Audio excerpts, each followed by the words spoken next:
All right. Welcome back to the eHunter podcast, everybody. We're back again. Sorry about the little hiatus we've been on for the past little bit with holidays and hunts and all that fun stuff. We've been a little bit out of office, out of pocket lately. But starting off the year 2023, we're back at it. We got some great podcasts lined up for you guys. As always, I guess not as always, but sometimes I got my buddy Seth with me. Seth, how you doing tonight, man? I'm only here when Taryn invites me. I usually get kicked off the podcast. No. Everybody, he is full of crap. So you're always invited, Seth. No. Always. Hey, I'm just saying, hey, I want a podcast. When can we podcast? Oh, I can't. I'm in Arizona. I'm chasing mule deer. Well, and yeah. That actually leads me to the first thing that I wanted to talk about on this podcast. So for all of you that are looking for this podcast on YouTube, which there aren't very many of you, this will be on YouTube, but it won't be a video. So it'll just be an audio version on YouTube if you want to listen to it there. But for the most part, we're going to focus on this being just an audio podcast, which is great for Seth and I because I feel like we can put out more podcasts. I do travel a lot for work and for hunting, and yes. I can do the podcast from the road as long as I don't have to video because I can't take my camera equipment with me. And I guess I can, but it's just a hassle. So we're gonna be better. We're gonna have a lot of like I said, we got a lot of really good podcasts coming up for you guys this year. We've got some good guests that we're gonna have join us. Some returning guests, some new guests that you guys haven't listened to before, but some really cool podcast for you this year. Before we jump into the podcast, as always, we want to give a shout out to Vortex Optics, our flagship sponsor for eHunter. Been with us for several years. Guys are awesome. Great products. If you haven't checked them out, go to vortexoptics.com. Check them out. You can pick them up pretty much anywhere nowadays. Optics Planet has them. Sportsman's Warehouse has them. So if you guys have any questions about any of the optics, Seth and I, Seth, we've pretty much used almost everything at this point, haven't we? We're getting there. If we haven't, we're surely getting there. Yeah. I'm trying to think, I got red dots, rifle scopes, binos, spotting scopes. Rangefinder. Yeah. Tripods, clothes. I mean, pretty much anything Vortex. We've used it. We've tested it. Tried and true. Dropped my binoculars in the mud in Arizona, which just absolutely made me crazy. But I was by myself. I was walking because the guys were staying up kind of on the hill, kind of glassing for me, and walked down the hill. And it was so muddy. We're going to get into it to Arizona a little bit later in this podcast, but it was so muddy and kind of slipped a little bit. Had my binos there on my chest, and I didn't have the flap cover. So I have a KUIU bino harness, and I didn't have the flap on there, and it kind of flipped me on my side and tossed my binoculars out. And made me so mad, but I was like, oh, well, who cares? If it's broke, I'll send it in. It's VIP warranty. It's all good. Yeah, true. Very true. So, no, we appreciate them. They're fantastic. I also want to give a shout out to Onyx. Another thing I could not have done without in all the hunts this year. I used them like crazy. How about you? Oh, yeah. Onyx all the time. Even in my day-to-day job, I use it from time to time. So it's awesome. Dude, I guess you're not an Apple guy, but I am an Apple guy, and I have Apple CarPlay in my work vehicle. And so now OnX works with Apple CarPlay, and it's kind of awesome because I'm the same way. Like you and I were talking the other night about you'll use like waypoints for work, right? And like downloaded maps and stuff. Yep. Yeah, I'm doing the same thing, and it's nice to have that on my Apple CarPlay. Yeah. It's awesome. I use it quite a bit when a lot of my day-to-day jobs, our locations don't have an actual address. And so when a guy tells you where they are, I just drop a pin on it, and then I know where it is for future reference. Sweet. So I love OnX. I know that there's other mapping companies out there, but they don't meet the same bar that OnX does. It's just too good. So, yep. Anyways, they're where it's at. Yeah. Well, before we get into Arizona, because that's kind of what we want to talk about, as you guys can see by the title of the podcast, is Arizona But before we get into that, we want to talk a little bit about what's going on with eHunter. As always, keep you guys up to speed with what's going on with us. So I think kind of the first and foremost thing on our minds right now is the Hunt Expo in Salt Lake City. Just getting super stoked about that. Seth's got a lot of people lined up to chat with. I'll be podcasting on Saturday in the Sneak Tech booth. I'm stoked for this year's. I'm always stoked for the expo, but I'm super excited for this year's. Yeah, I think it'll be a great time. Yeah, you're gonna be there Friday and Saturday, right? Yeah. Okay. Yep, I'll be there Friday and Saturday. If you want me to hang around and stare at you while you podcast, I can do that. Be parental supervision. Make sure you Make sure I don't say anything keep naughty. it on the straight. Yeah, keep it on the straight and narrow. Yeah, That may or may not happen. No, Jeff will keep me in line. So actually, what we ought to do is we ought to just rotate. I'll do one, you do one. Oh, you have a lot of faith in me to host the podcast. Oh, come on. It's not that hard. If I can do it, anybody can do it. Yeah, I can talk my way out of a paper sack if I need to, but the actual hitting the right buttons and getting it in the correct order, I'm not responsible for any damaged audio. Yeah, I have a feeling we would have a lot of sound effects and different noises if you were running this show. So bleeping things out. Yeah. Not even when it's meant to be bleeped out. Exactly. No, we'll have to see how it goes, but I'm super stoked. There's going to be a lot of awesome people there. So you probably saw this, Seth, but we have a list of, that we're going to focus on while we're there. People that we want to talk to and meet with and that have reached out to us and we've reached out to them. But a couple of the people that are going to be there, one is the people that I went with in Alaska. So Kodiak Charters and Safaris, shout out to them.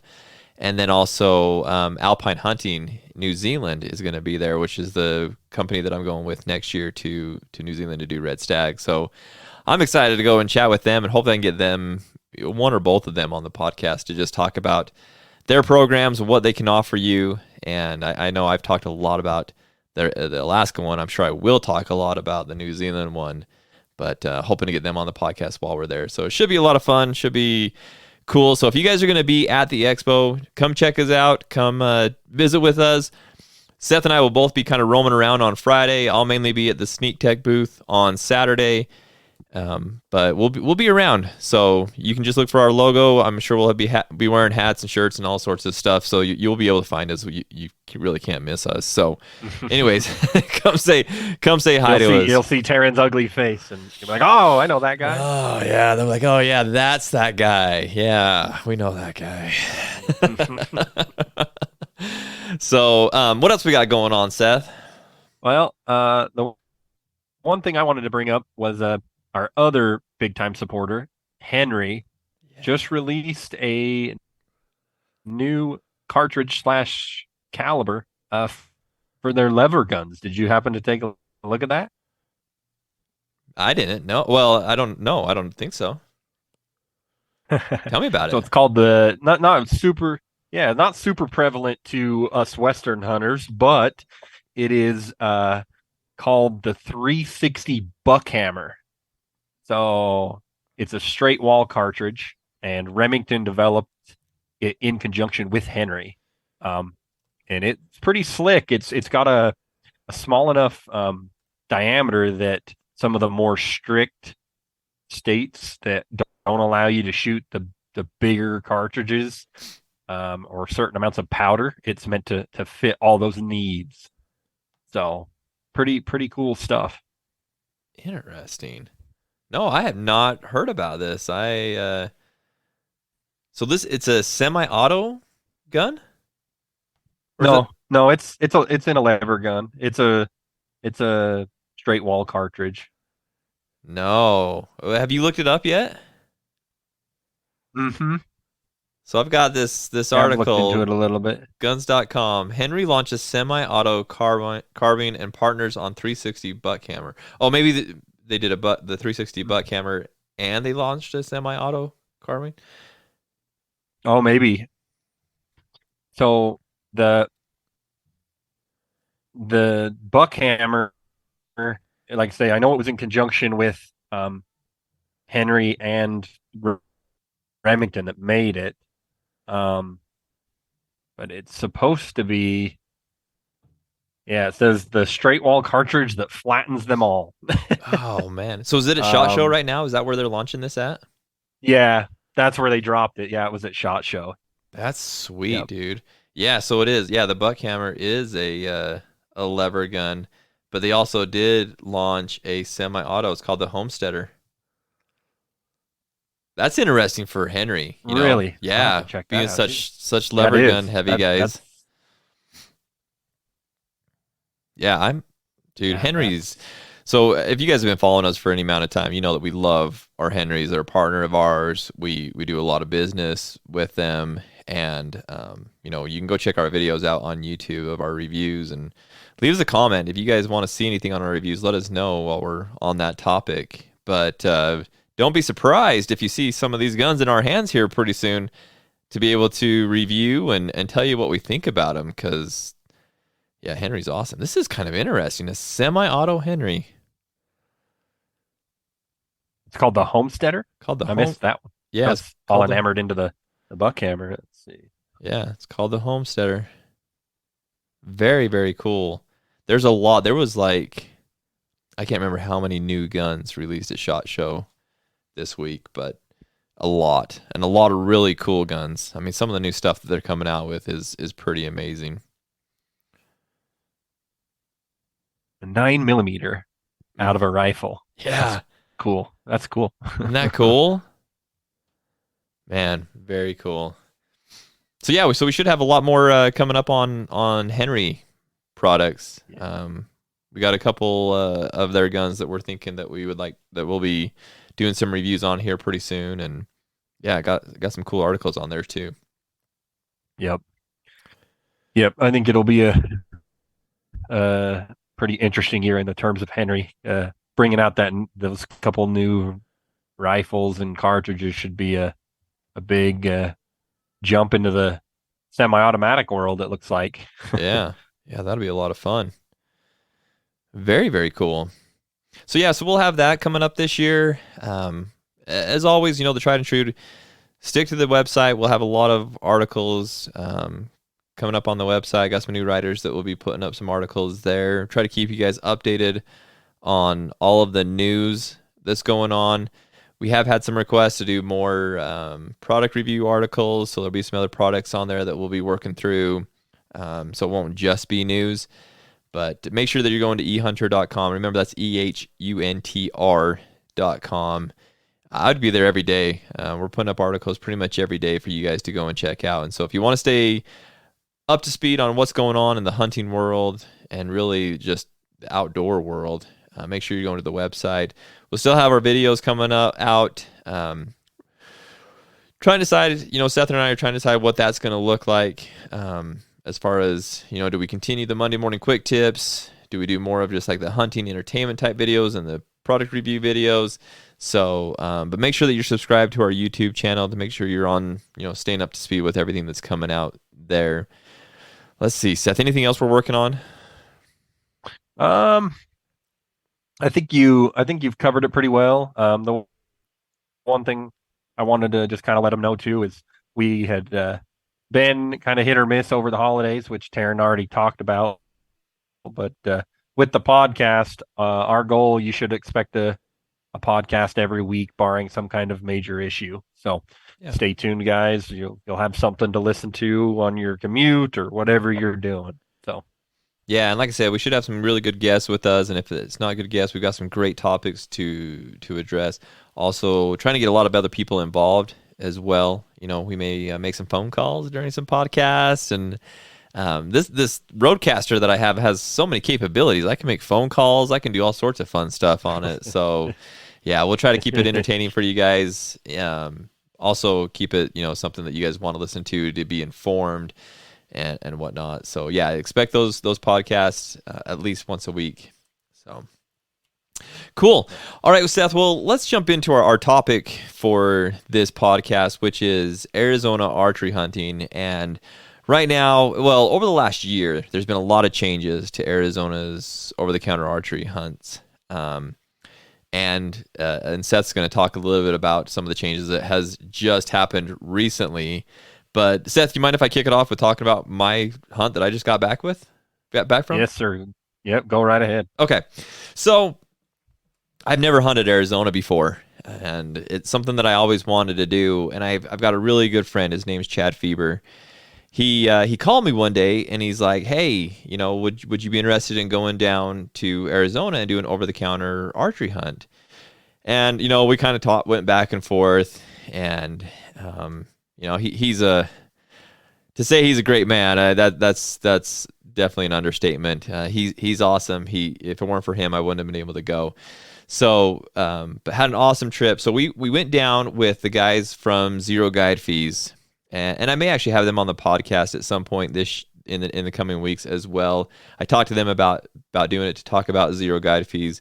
It's a pretty cool program. Have you ever looked into that before, Seth, the Zero Guide Fees? I haven't. You were kind of the first one to introduce me to that. So, it's a really interesting program. Travis McClendon's the one that started it. He's got quite a few guides.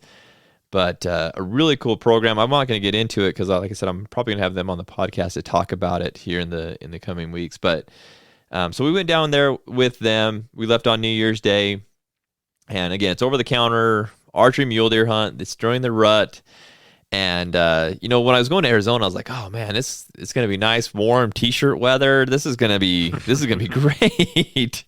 If you've ever been to Flagstaff in January, it's not t-shirt weather. It was cold. There was a couple nights it got down, into single digits. It was extremely cold, which is great for deer hunting, especially in the rut. So it made it a lot of fun.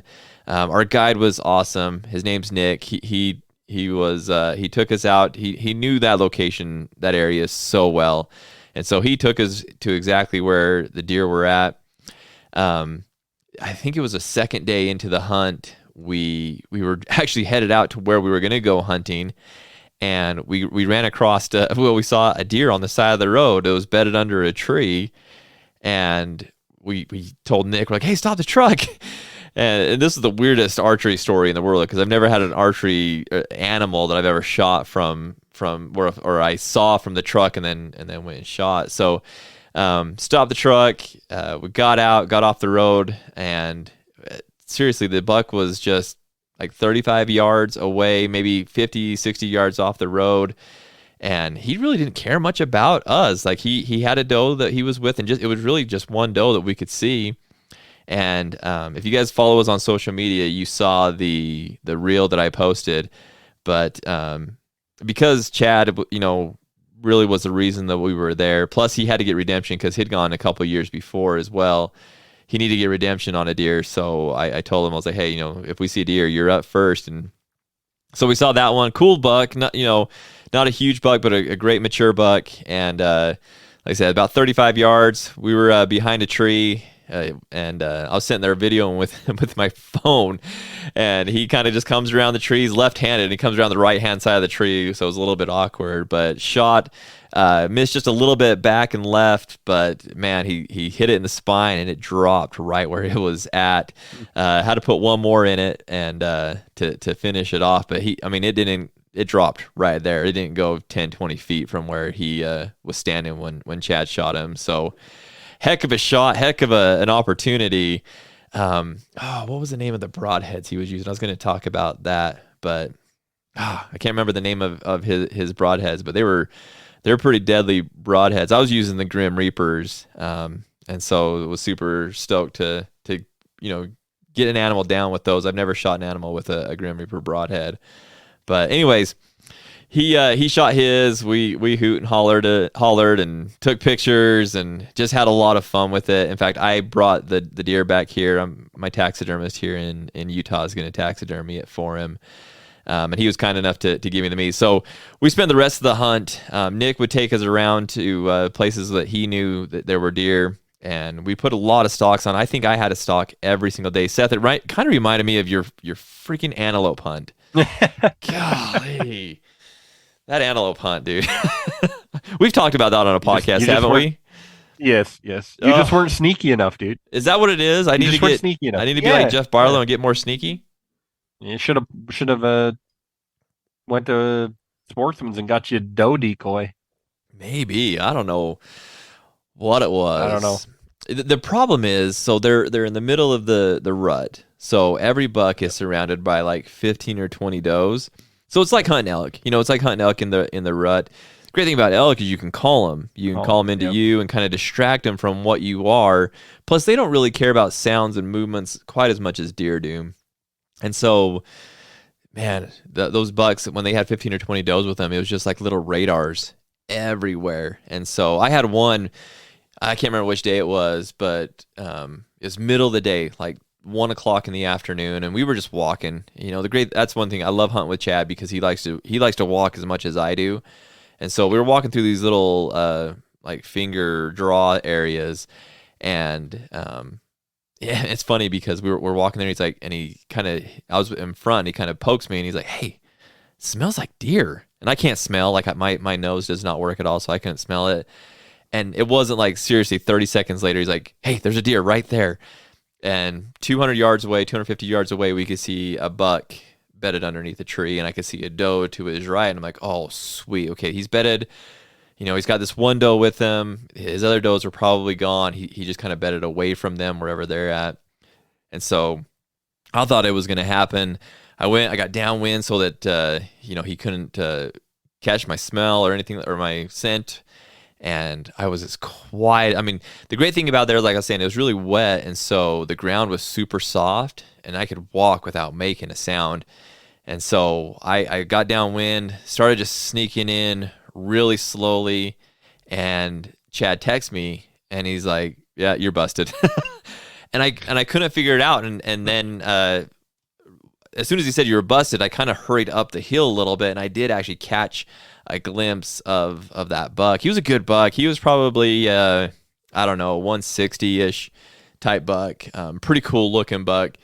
But once I saw him go, I looked ahead of him, and there were again like 15 does. I had no idea that they were there. And so he's like, "They're the ones that busted you."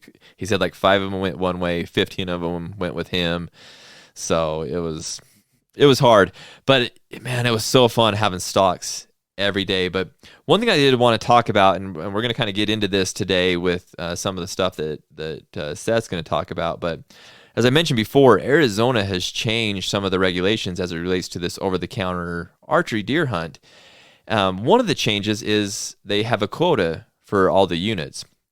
And so if you meet that quota, that following Wednesday, they close the unit.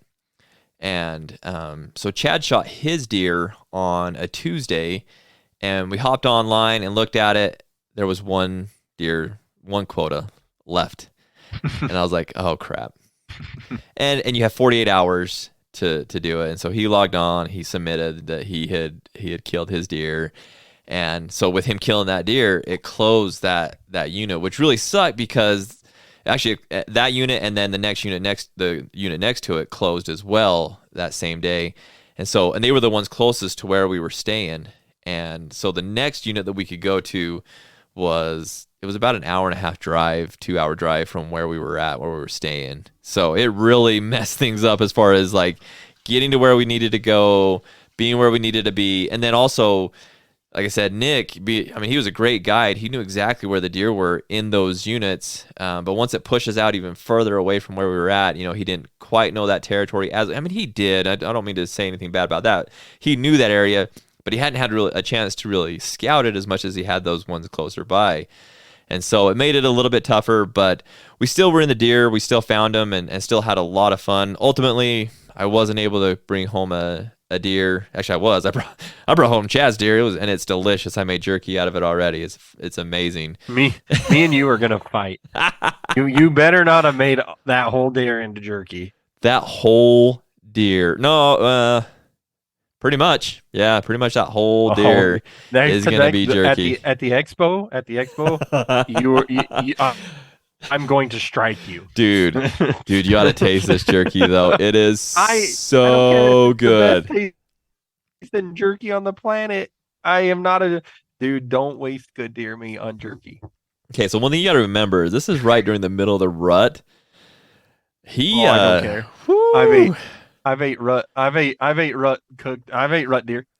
It's So don't you don't mm-mm. I did make some mistakes out of the back straps. You can't jerky the back straps. So, Uh, but I jerkied everything else. So, oh man, oh man. speaking of that, Chad, if you're listening to this podcast, I'm going to bring you some jerky of your deer, to the expo so that you have some. But anyway, so that's one of the changes. Another change that was really hard with this year with Arizona was, the tag numbers. So Chad and I had to stay up till midnight. I can't remember the date, if it was December 1st or December 2nd. Once they first, went on, I think. Was it the first? I'm pretty sure. Okay, yeah, I think it was. So we had to stay up till midnight that night, so that we could get our tags, because they lowered those number of tags and limited them. So we're like, we got to get these, because he already booked us with zero guide fees, so like they were planning on us.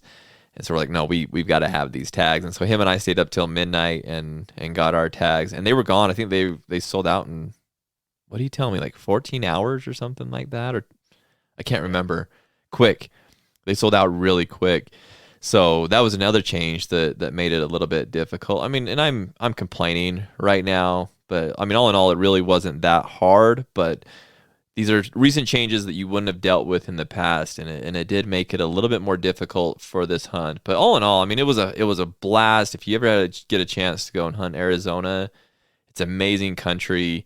It's great to hunt. There's a lot of public land, which I love, and it makes it easy to get on them, and a lot of really good deer. Like I said, we were in the deer every day. Didn't see any monsters. That 160 buck was probably the biggest buck that we saw, but we saw a lot of 140 to 160 class bucks that were just good solid bucks. So it was a lot of fun. You need to come with me, Seth, one of these years to do that. I'm down. It's the perfect time of year. It's the down season. I'd go in a heartbeat. Yeah, that's a great thing about it. Right in the middle of January, beginning of January, so right in the middle of the winter when you're doing nothing. Right. Depending on the unit, it's either December or January. Yeah. Depending on which unit you hunt. Yeah. You're right. The other cool thing about Arizona is since I didn't kill, now I can actually go back in August and hunt it if I want then. You can go back in December too. Yep. It's a calendar year, so. Mm-hmm. Yep. I can go back in August and December and hunt it, and with the same tag that I still have that's sitting in my backpack right there.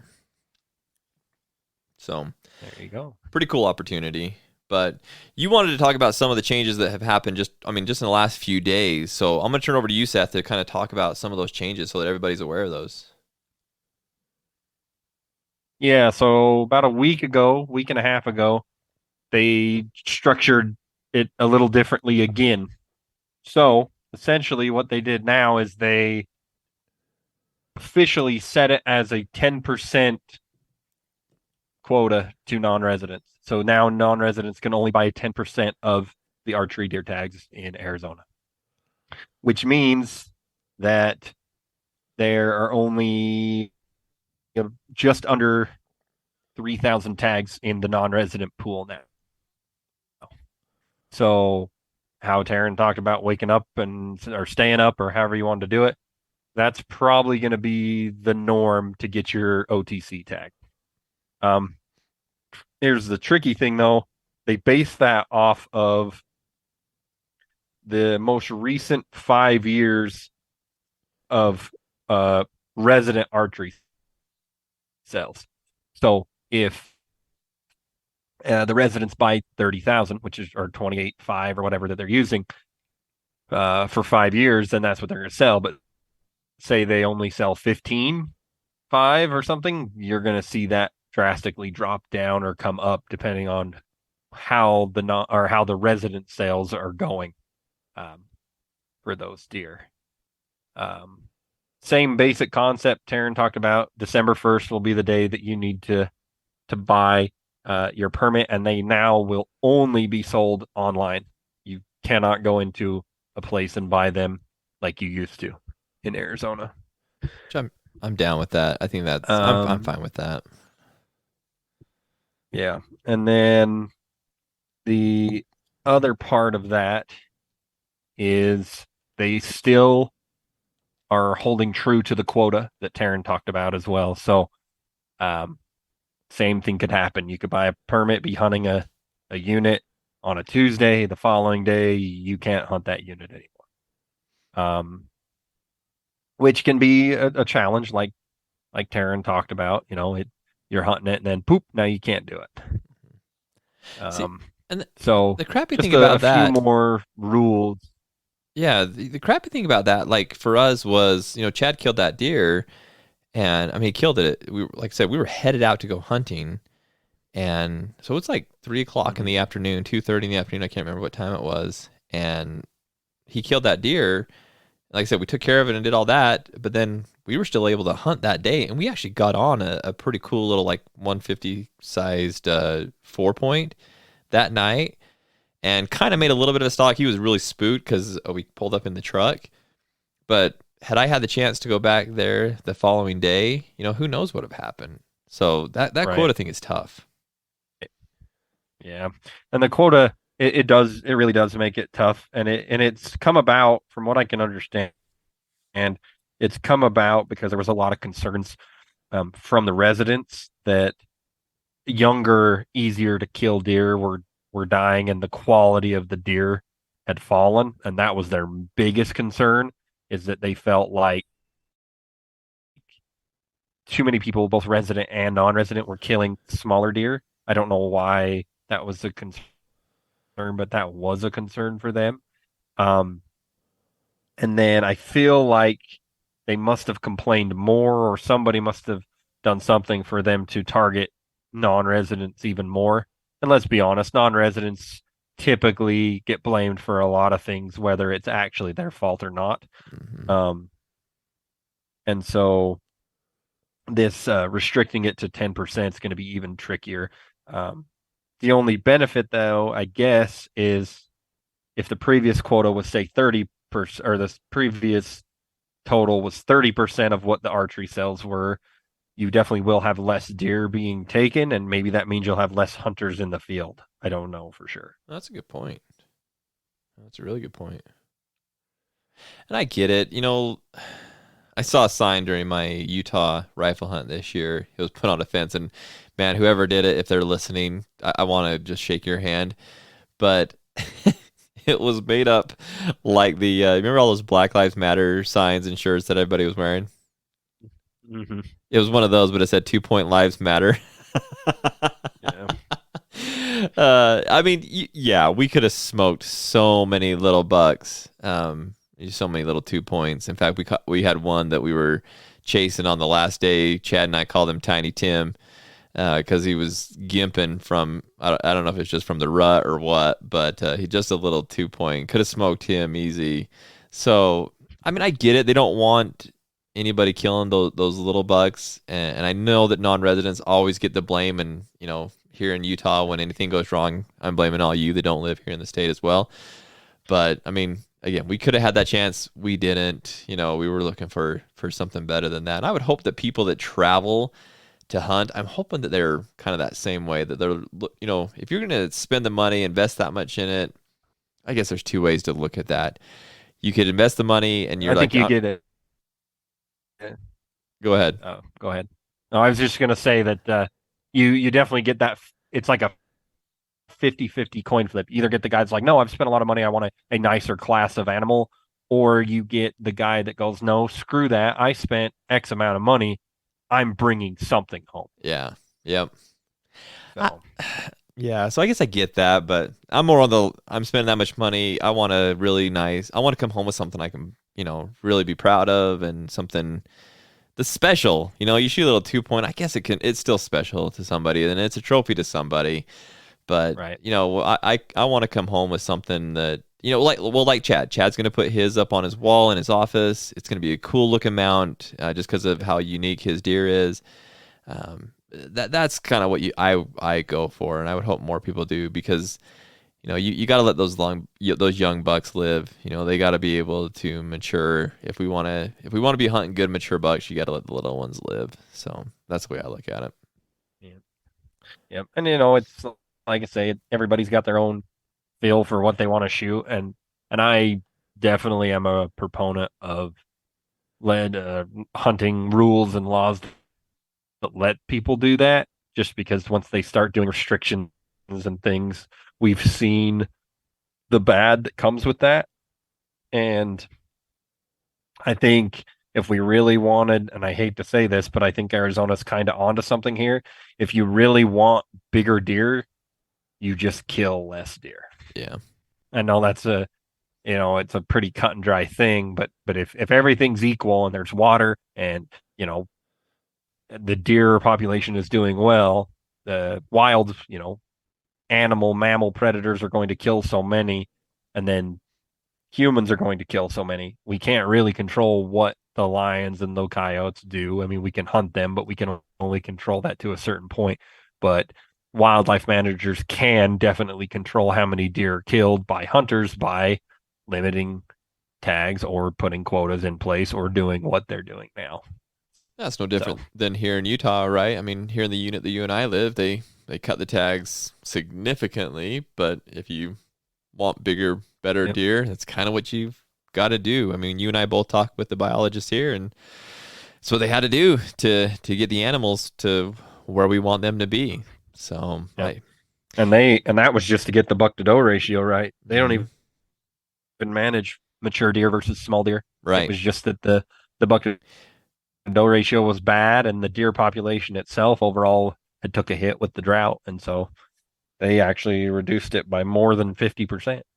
So, yeah, but by improving the doe to buck ratio, inadvertently or indirectly, however you want to look at it, you're going to start seeing more of those mature bucks on the landscape. More bucks on. More bucks on the landscape mean that more bucks survive to maturity. So, yep. Well, a few bucks in Arizona live to more mature. And like I said, when we saw some good bucks in that unit, they got close. So, if Terran's around with a bow, most of the deer are going to survive. Oh, hey now, hey now. I drug you all around with a bow trying to get you to kill something, and you couldn't kill it either. So I didn't say that it wasn't myself as well. I was just talking about you. I didn't say that I'm that way as well. I'm gonna mute you. You got to remember, I hold all the power here. Maybe we both are that way. I can mute you that's so fine. no one can hear you. That's fine. Actually, you've got to do that to make yourself feel better. In light of that, one of the podcasts that I do want to have pretty soon is talking about stalking mule deer during the archery seasons. I think there's a lot of people that could use some help with that. Just tips and tricks and how to just do it a little bit better and improve themselves and be more successful, myself included. I've hunted with a bow for a lot of years. I've killed several animals with a bow, but I could definitely do a whole lot better. And so I'd love to, we'll have a podcast specifically on stalking in on mule deer during an archery hunt. It's a challenge, but it's a lot of fun. I mean, even like your pronghorn hunt, I know it was frustrating because you're doing like 8 to 10 stalks a day, but that was still a blast. Yep. 8 to 10 stalks a day, and actual true stalks. The closest I ever got was like 88 yards. That's not necessarily true. I remember one that literally was coming to the road to get in my side-by-side. And we weren't stalking that animal. 60 yards, and somebody's release had an issue. We weren't stalking that one, though. That was just intercepting it. What do you mean? I was fully stalking that thing in the Pioneer. Yeah, you were driving like a lunatic trying to cut him off. I don't think we were stalking anything. I drove like a lunatic until we were a couple hundred yards out, and then I slowed down so that you could get off the road and shoot it off, so we're not on the road. Yeah. How did that work out? Yeah, you didn't even throw an arrow on that one. I tried. Man, gosh, that was a fun year. What a fun year! 2022 was a fun year. It's good to have you down here where we can go hunting more. It was pretty fun. Yeah. When I draw general season archery, you're gonna have to put me on them. You claim to be such the awesome deer hunting archery guy. You're gonna have to put them on them. I've never claimed to be an awesome deer hunting archery guy. No, I won't Come on even. now. No, I'll do. Elkin is another story. I love archery hunting elk. That's a lot of fun. But man, mule deer are so tough. They're so skittish. Golly, they're so skittish. So, no, Yeah. it was a good time. It was a great year. Enjoyed it. But 2023 is going to be better. We're gonna have a lot more fun this year. We got a lot of cool things that are coming. Shed hunting's right around the corner. You gonna get out and go shed hunting with me a little bit? Yep. I'm gonna go a lot everywhere as soon as the desert of all places dries out enough that we can get out there and not freaking walk with 5 foot of clay stuck to our boots. Man, it's crazy. I swear, as soon as we dug a hole to build our house, that's all it's done is rain and snowed since then. So in the desert. Yeah. Yeah, it's We need it though. the 200% above average Yeah. is what I read the other day. So I'm not gonna complain. My house will be done at some point. I'm not worried about that. And I love that we're getting this moisture, and I hope it continues into the spring because man, this is gonna be so great for the animals this year. I watched an extended forecast. They expect another big one like the one we just had, but not until like the first part of February. Oh man. So Well, good. Well, I'm doing some traveling down to the Phoenix area over the next little bit, and then I'm going to Mexico. So just let it rain, let it snow. I'll be just fine. It's killing my shed hunting, man. And I have a great big buck I want to keep tabs on out there, and I haven't been able to get out in the freaking desert for nothing last month almost. It's crazy. It's so wet. I love it. Keep it coming. Keep it coming. Let them grow. Yep. Well, cool, man. We'll wrap it up. We'll keep this podcast pretty quick. But again, just want to let you guys know we're going to be at the Western Hunting and Conservation Expo. That is, what, 3 weeks? February 3rd. 2 weeks away. Yeah, February 3rd. So it is coming up very quick. So if you guys are there, hit us up, send us a message, either email or social media. Let us know that you're going to be there. We'd love to meet up with you, chat with you. And then if you guys have any questions about any of the stuff that we're doing or any of the companies that we work with, we'd love to hook you up with them and get you a connection. So, Seth, anything else before we go? See you guys next week with another podcast.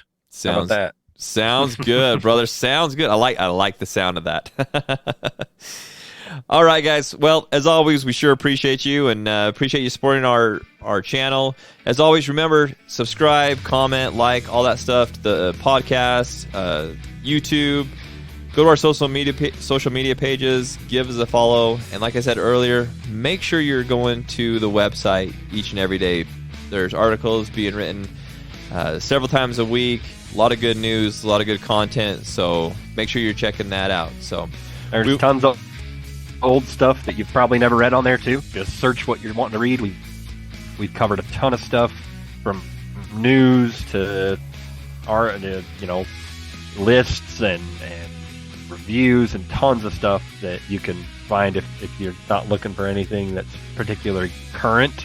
There's tons of content there. Yeah, pretty much anything that you're going to look for, there's going to be an article on our website for it. If you're really curious, go check out the top 6 cartridges for elk. That's a very popular article. Tell us we're stupid. I don't care. Tell me you don't like our list, but it's a good one. It's very popular. A lot of guys like it. So I'm very curious. If you guys have a different cartridge that you'd want on that list, leave a comment, send us a message, let us know what you think should be on that list. I know one. I mean, my new gun definitely is one that's on that list for elk. My 28 Nosler. Hard to beat that one. Okay. A guy buys a new gun and it's the best gun ever. It's okay. All right, Terrence. Best gun ever.